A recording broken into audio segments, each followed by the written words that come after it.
So yan mga kabisi, ang ating lulutuin ngayon is swam. Ayan.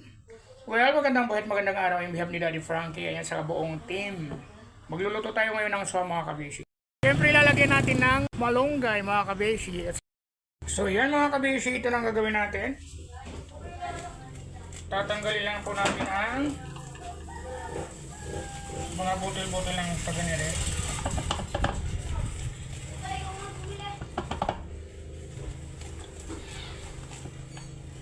Ayan. Ganun lang siya mga kabisi. Pero kailangan hugasan nyo muna tapos ilagyan ito para matanggal yung mga natitirang laman ng mais.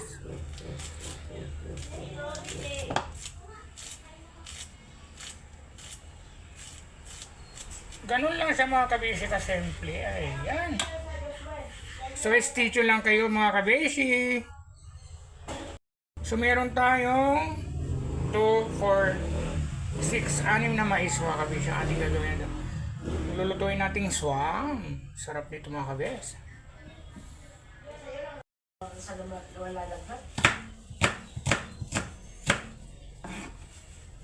So yan mga kabisi, atin lang natin ang ating sibuyas. Sibuyas at bawang.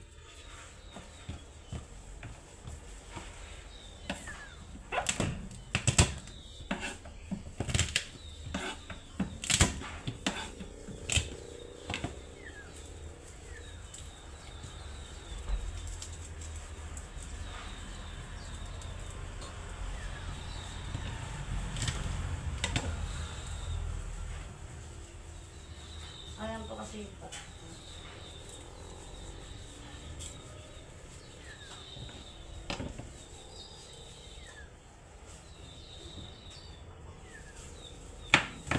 Gayatin lang natin ng maliliit.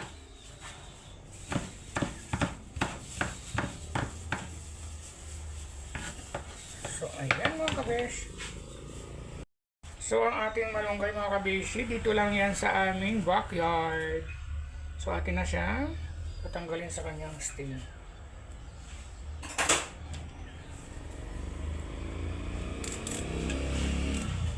Yan, stay tuned.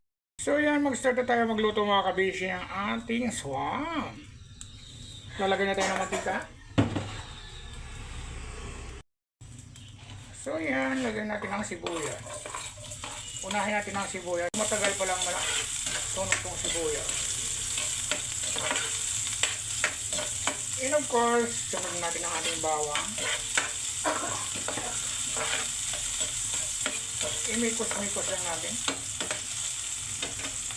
Ayan mga kabeshi. Napakasimple lang ang ating recipe for today. Dahil sobrang napakamahal ng hipon, din ako bumili. Wala ring hibi dito sa paligid na nabibilhan sa Kalatagan. Ayan. So ilagay na natin ang ating cubes. Ayan.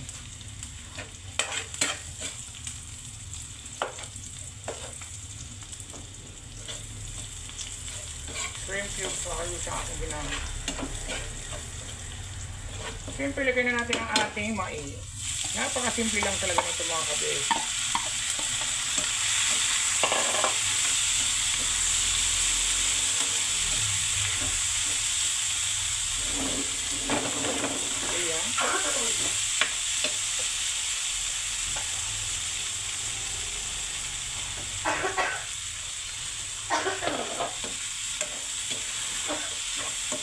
Mikos-mikos natin and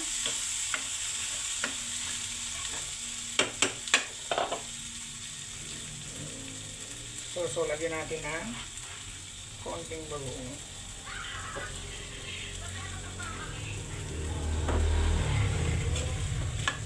Siyempre lagyan natin ng water.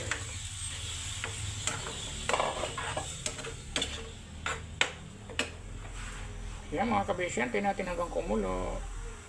Lagyan na rin natin siya ng pamintang durog mga kabisyan. Yan.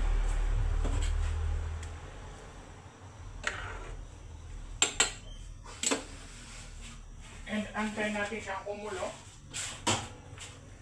mo na siyang takpan. So ayan mga kabisi, lalagyan na natin ang ating sitaw. Bango. Ayan mga kabisi, sobrang napakabango ng ating swamp. Dalawa pa rin ang kalabasa dun, da? Siyempre lalagyan natin ang ating magic sarap.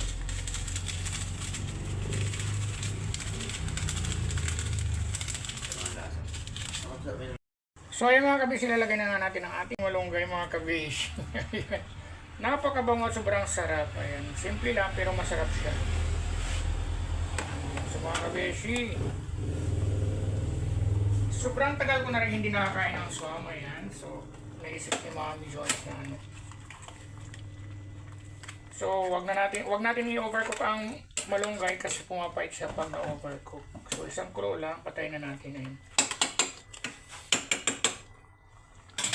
So ayan mga kabisi, luto na ang ating swam. Na mais.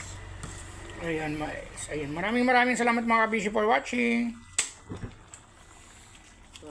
Bye-bye po. I love you, mahal na mahal ko po kayo. God bless.